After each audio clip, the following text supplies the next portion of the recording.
Dnes som pre vás pripravil jeden kvíz. Uhádnite, že kde sme, ale prezradím, že v Tatrách určite nie.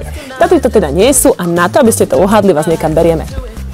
Tak, na túto stranu Slánske vrchy, opačná strana Košice. A už asi tušíte, že sme na Čerešenke, pod nami máme obec Krásne. A práve v obci Chrásne pre vás Tomi jednu perfektnú nehnuteľnosť.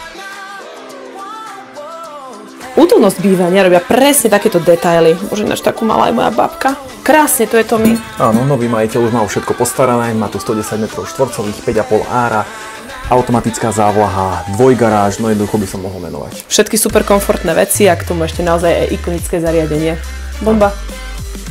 Keď sa doma cítite ako na dovolenke, vtedy to má tú správnu atmosféru. Vôňa dreva, bazén, udržiavaná záhrada aj trávnik, pokoj a ticho koncovej nepriechodnej dediny. Taký je tento dom. Treba dodať, že bol skolaudovaný v roku 2016 a ponúka 4 spálne, 2 kúpeľne, prestrešenú terasu aj hospodársku budovu na všetko, čo okolo domu budete potrebovať.